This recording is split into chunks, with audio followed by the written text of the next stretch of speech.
Okay, the secondary survey, what we're going to do is to check the casualty over and to see what injuries they might have. I'm specifically looking for head injuries, for signs of broken bones, and for bleeding both onto the floor and internally. If you haven't already got your gloves on, then now's the time to get your gloves on. It's often called a top-to-toe survey, so you start at the top and work your way down towards the toes, which makes a lot of sense because it's basically this part of the casualty that's keeping her alive at this stage. The other stuff, not so much. So with your gloves on, start off at the top by having a good feel of as much of the head as you can get access to. The top, the back, underneath. Use the flats of your fingers because you'll get the best impression of what's going on then. You're looking for anything that's unusual. Lumps, bumps, squishy bits, indentations, wet bits, anything like that that indicates that she suffered some head trauma. When your fingers come together behind the back of the neck, then here's your opportunity to get your hands out and look for...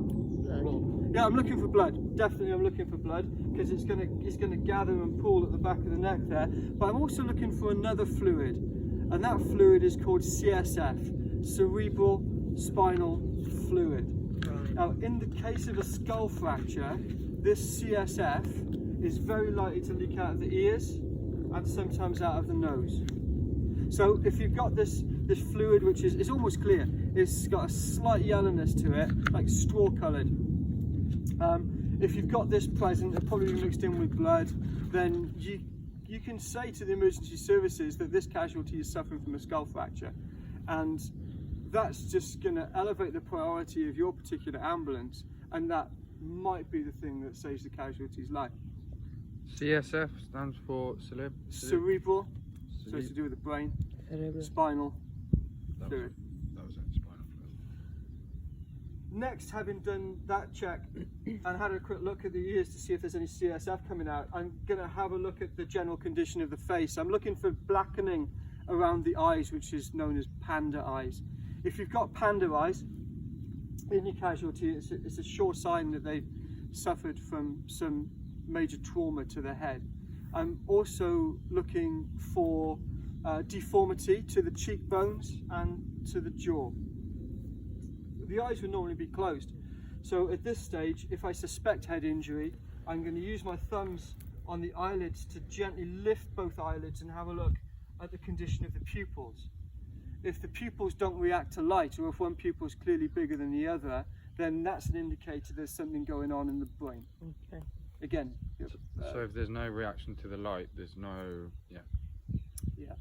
So again, you need to get that information across to the emergency services. Having checked the head and checked the face and the eyes, then I move down to the neck. Look at the general condition of the neck. Is it relaxed or is it distressed? If the neck is in a distressed state, then it might be because of some injuries lower down that are affecting the breathing. Also look for jewellery, because she might have some jewellery on that indicates a medical condition, like epilepsy or diabetes, which would be quite important for you to know about. You should get one, Andy. Coming a little bit further down, I'm now going to check the bones of the shoulder girdle here. Start off at the top of the sternum. If you start off at the top of the sternum where you get to the soft bit, don't press in there because that's not going to do you any good. But if you start off at the top of the sternum and then feel your way along the collarbone, along the clavicle to where it meets with the shoulder blade, the scapula, I'm checking for deformity. I'm checking for integrity of the bone. Is it good and solid?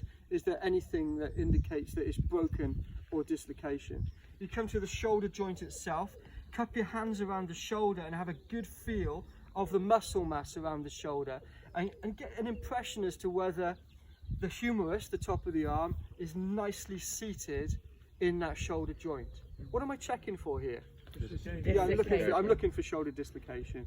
And every time your fingers disappear behind, and take every opportunity to get your fingers underneath the casualty, check for blood. Yeah. If she's bleeding and you not know about it, well, you need to know about it.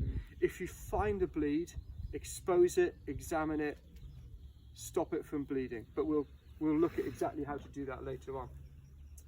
Move around the casualty, do exactly the same check on the other side, from the sternum out to the shoulder joint there.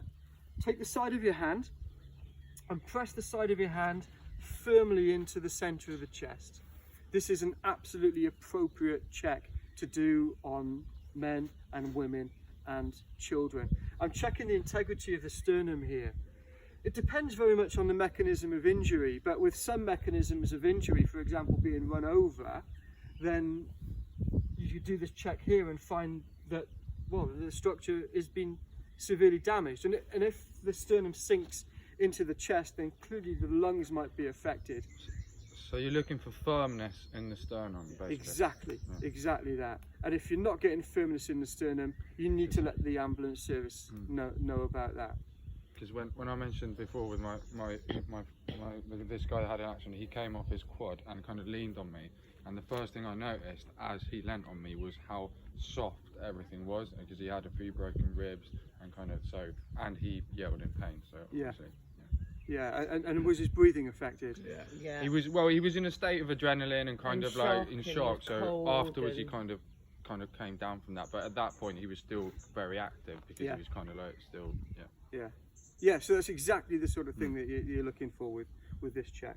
Now, as far as the chest goes, if there is any obvious sign of bleeding, expose it, have a look at it, get a bandage on it, stop it from bleeding. But otherwise, keeping things strictly appropriate, we're going to leave the chest area alone.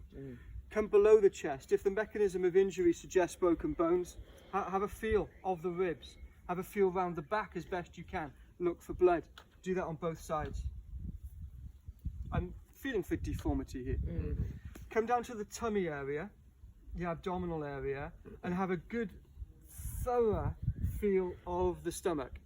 I'm checking for firmness, because even in a very athletic casualty like Bobby here, then if they're unconscious, the stomach's going to feel soft. So if I'm feeling the stomach and I find an area of hardness, it's probably internal bleeding. Right. okay. You can take a view on it depending on what your mechanism of injury is. See how the mechanism of injury is such an important factor in when you're looking to discover what injuries a casualty might be suffering from. I'm not going to second guess myself. If I find a lump in the stomach, if the mechanism of injury is a traumatic mechanism, like falling out of a window or being run over or getting knocked off your bicycle, I'm going to call it internal bleeding, and that's the information that I'll get across to the ambulance service Yeah, you would want. to get the best response from my casualty. Yeah. Come down to the pelvis, and my first pelvis check is going to be the iliac crest. So those are the sort of wings of pelvis here. They're called the iliac crests, and in many casualties you can get good access to them. So cup your hand around the iliac crest and have a good firm, a fairly firm press and a thorough feel of what's going on there. Is it intact? Is it in one piece? Is there any crepitus? Crepitus is the grating of bone shards. Right. If she's bleeding in this area here, you won't see it. You need to know about it, because that can be catastrophic for the Because casualty. of the arteries that are flowing in. Yeah. Yeah, the pelvis. If somebody gets run over, then they typically get struck in the pelvic area, and that can lead to a whole load of injury. But when you come across them, this area is, in that case, it's going to be really unstable, and that means that she's really, really vulnerable. All those veins and arteries in that area, and nerves as well, mean that, well, we absolutely don't move her. This pelvis will have to be stabilised by the ambulance service before she's moved. So I need to know as best I can about what's going on there. And check the other iliac crest. And as far as hands-on checking of the pelvis, that's as much as we can do. Your next check, which is of the lower pelvis and the upper femur, is a visual check. Look at the feet. How do they present? Normally, they present pretty much like that. Like, she hasn't got quite as much external rotation as you often see, but the feet are going to hover off the floor. Yeah. So if you've got a full external rotation of the foot, you'll probably have a shortening of the leg at the same time. And what you know then is either the lower pelvis or the upper part, the ball part of the femur, has been badly damaged. Again, it's a severe injury, life-threatening injury. Don't move the casualty. Make sure that the ambulance service know about that. So, yeah, if they're kind of like that, right length, you could kind of assume that there's no major displacement in the limb. Exactly. So you gain some reassurance. Yeah. If the visual check works out Yeah. okay, yeah, you've got some reassurance from that. Just like with the chest area, keeping things strictly appropriate. We've got no hands-on touching here unless we've got an obvious bleed. If you've got a bleed, expose it, examine it, deal with the bleed. And we'll go through bleeding a little bit later. I come to the upper part of the thigh, let's say just below the level of cycling shorts, if she was wearing cycling shorts. I've got this injury here. I would be dealing with that before. I would have noticed that and dealt with it earlier actually. But let's ignore that injury for now. That's something that we'll come to a bit later. You can get hands on with the legs and have a good feel for deformity, but if this femur was broken, you're probably going to see a massive swelling of this leg when you compare it to the other one. Right. There's a hinge joint here. Have a good feel of the joint, of the knee. Check that the patella is in place. You can even put one hand on one side and one hand on the other, and really gentle push and pull in action to check that the joint is intact. Then you come to the lower leg and feel there's two bones in the lower leg, so have a feel and check for blood. If there's no signs of bleeding in the feet, then there's no need to take shoes or boots off. Move around the other side, do exactly the same checks on the other side, and then come back to the arms. I've already checked the shoulders, so it's now a case of just getting a good feel for deformity. There's a joint there, so I'll have a little gentle push-pull of that joint. That's all okay. She's got some burn injuries here, but that's for later. I'll ignore that for now. Have a little check of the wrist. Look for any medical bangles that she might be wearing, and then count the fingers. Make sure they're all in place. With lots of mechanisms of injury, you can easily lose a finger. If you've got any kind of amputation, locate the missing piece, if you can, if it's safe to do so. Wrap it in cloth, put it in a bag with some ice, Sharpie pen, mark it up, Bobby's finger, make sure it goes to hospital with her, so that she's got the best chance of getting that finger put back where it needs to be. Happy? Yeah. That is the secondary survey. Right.